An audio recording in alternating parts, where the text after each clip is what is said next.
Hai guys, Assalamualaikum warahmatullahi wabarakatuh. Kenalkan, saya Radwi Kusmawati dari Prodi Teknik Kimia Angkatan 2019. Saya Rizka Nandalsari dari Prodi Teknik Kimia Unsika Angkatan 2019. Nah, sebelumnya kami itu ada di Plot Refinery.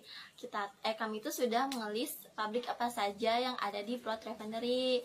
Di antaranya itu ada PT Pertamina RU 4 Cilacap dan PT Agro Indomas yang berada di Kalimantan Timur. Awalnya, kami mencoba email ke PT Pertamina untuk menanyakan teknis pelaksanaan kerja praktek. Kami mencoba emailnya itu pada tanggal 4 Februari. Kemudian dibalasnya itu keesokan harinya, tanggal 5 Februari. Namun, ternyata balasan emailnya itu masih rancu. Terus kami tuh diarahkan untuk mendaftarkan secara online. Setelah kami diskusikan kembali, lebih baiknya kami nggak daftar dulu secara online karena takut pelaksanaannya secara online, dimana mengingatkan situasi sekarang itu pada saat itu sedang ada COVID-19. Nah, tapi kami memastikan kembali.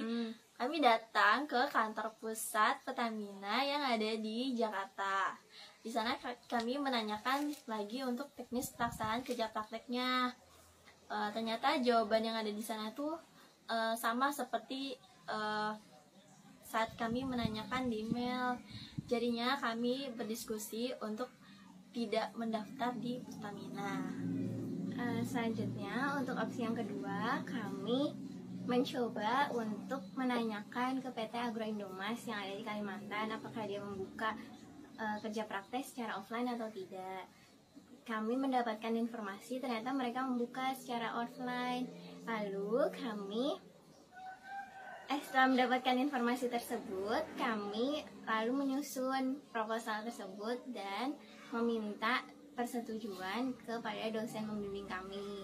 Awalnya orang tua kami setuju, namun setelah kami meminta tanda tangan persetujuan dosen kami, beberapa hari selanjutnya mereka tidak jadi setuju karena mengingat rumah kami yang sangat jauh lokasinya dengan pabrik tersebut.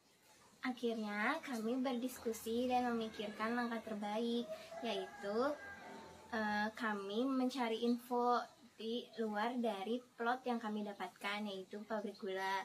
Kami mencari infonya di internet, pabrik gula mana saja yang membuka KP secara offline. Kami mendapatkan di daerah yang tidak jauh dari rumah kami, yaitu Yogyakarta, daerah istimewa Yogyakarta di PT Madu Baru, PG Madukismo.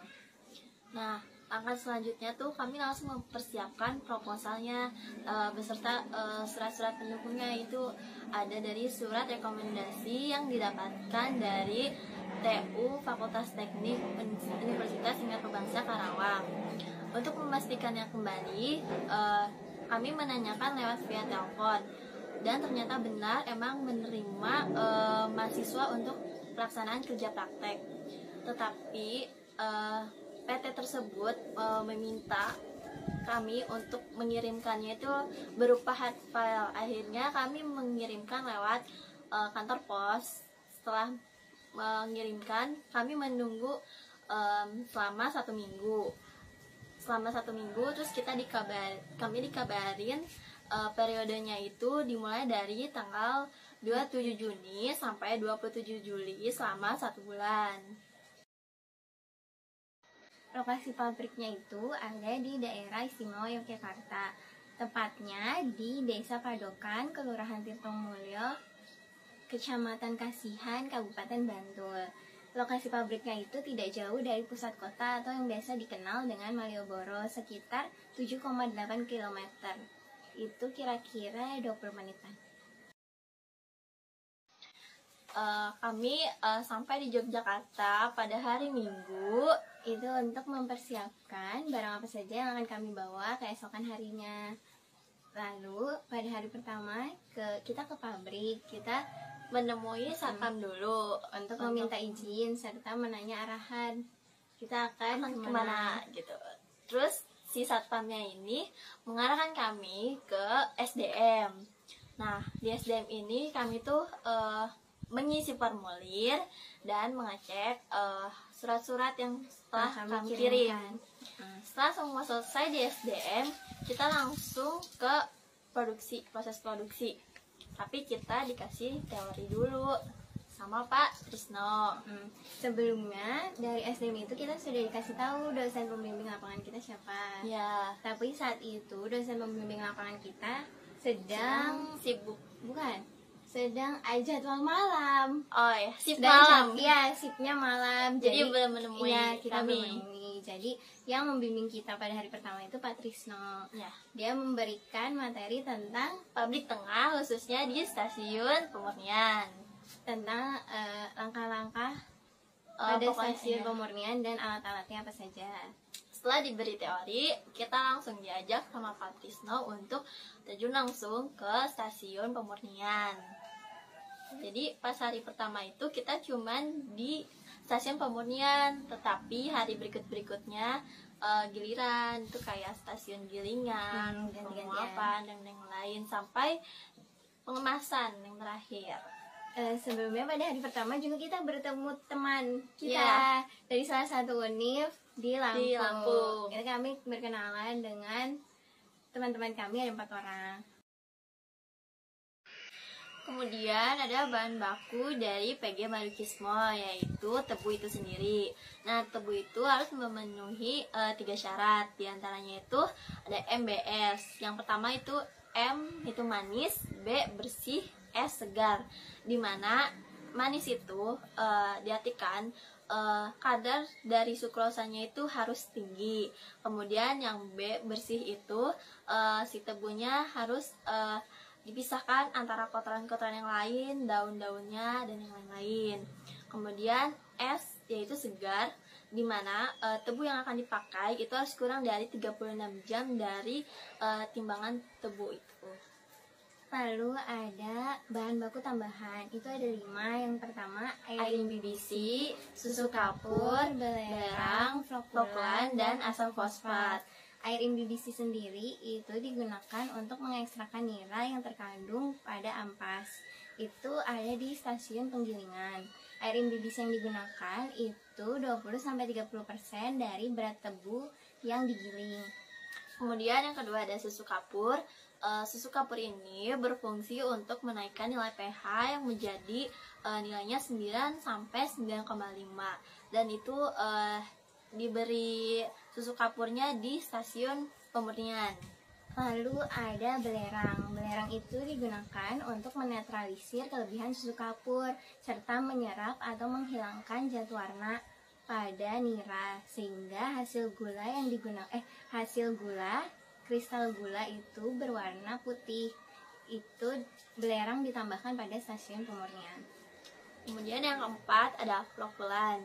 Flokulan ini berfungsi untuk sebagai katalisator pada proses koagulasi kotoran, dimana jadi proses pengendapan kotorannya itu biar cepat. Lalu yang terakhir ada asam fosfat. Asam fosfat itu digunakan untuk membuat endapan kalsium fosfat agar nira dan kotoran itu dapat mudah dipisahkan. Pada proses produksi di PG Marukismo itu yang pertama ada tahap pemrosesan awal, di mana tebu itu yang dari petani dikumpulin di pabrik, yang nantinya akan ditimbang, dicatat hingga dicek layakannya, yang nantinya akan diangkat pakai lori untuk menuju stasiun Gilingan. Nah, sebelum di stasiun Gilingan itu si tebu-tebunya itu dipotong dulu, dipukul-pukul, tujuannya agar di stasiun Gilingan itu lebih cepat prosesnya. Setelah itu di Gilingan ada 5 alat gilingan. Nah, pada alat ketiga gilingan itu nanti dikasih bahan baku penunjang, yaitu tadi air BBC. Nah, setelah itu langsung masuk ke stasiun pemurnian, di mana stasiun pemurnian itu untuk pemurnian nira, di mana nanti ada nira jernih dan kotor. Nira jernih ini untuk stasiun selanjutnya. Untuk yang kotoran ini itu diangkut pakai truk yang nanti berupa blotong, nanti buat bahan baku pabrik pupuk. Nah, setelah itu ada tiga proses di stasiun pemurnian, yaitu sulfikasi, defikasi, dan koagulasi. Dan 4 bahan baku penunjangnya yaitu susu kapur, belerang, flokulan, dan asofosfat. Selanjutnya itu ada stasiun penguapan atau evaporasi. Stasiun penguapan ini bertujuan untuk mengurangi kadar air pada nira encer sehingga menghasilkan nira yang lebih kental dengan Brix-nya 60-65% Brix. Pada temperatur stasiun penguapan ini yaitu 65-110 derajat Celcius. Pada PG Madukismo itu sendiri, evaporatornya itu ada 5 yang disusun secara seri dengan 4 digunakan dan satunya standby. Jenis evaporatornya itu multiple effect evaporator dengan sistem quadruple effect. Selanjutnya, hasil nira kental dari stasiun penguapan ini dikirim ke stasiun masakan atau kristalisasi. Pada stasiun kristalisasi ini adalah proses di mana pembuatan gula, yaitu memasak nira kental hasil dari stasiun penguapan yang bertujuan untuk mengkristalkan nira kental tadi, atau juga bisa disebut larutan sukrosanya dikristalkan. Pada stasiun masakan ini itu ada pen pembuatan bibit, pen A, pen C, dan pen D dengan total pen ada 12. Selanjutnya hasil dari masakan ini yaitu gula SHS. Hasil dari gula SHS ini dikirim ke stasiun pengemasan. Di sana akan dibagi menjadi 50 kg, 50 kg. Nah, untuk produk dari PG Madukismo ini ada gula. Nah, gula ini terdiri dari 50 kg dan 1 kg. Kemudian ada produk sampingnya. Produk samping yang tadi di stasiun pemurnian itu blotong, yang nantinya itu menjadi buat bahan baku pupuk. Selanjutnya itu hasilnya itu ada limbah cair tetes. Itu digunakan sebagai alkohol di PS Madukismo, dan ada limbah ampas tebu digunakan sebagai bahan bakar organik. Nah, di PG Madukismo ada beberapa limbah. Yang padat itu ada blotong dari stasiun pemurnian, dan cair ada pada stasiun pemutaran berupa ceceran atau tetesan maskuit yang dikembalikan lagi ke dalam proses. Dan kemudian ada gas yang berasal dari ketel atau uap boiler. Dan ada B3 dari kendaraan emulsi berupa oli bekas dan HU bekas yang akan dikumpulkan dan dijual kembali. Nah, jangan kemana-mana karena kami akan memberikan sedikit cuplikan perjalanan kami dari tempat tinggal kami, yaitu kosan, ke lokasi pabrik, dan juga beberapa cuplikan video saat kami di pabrik.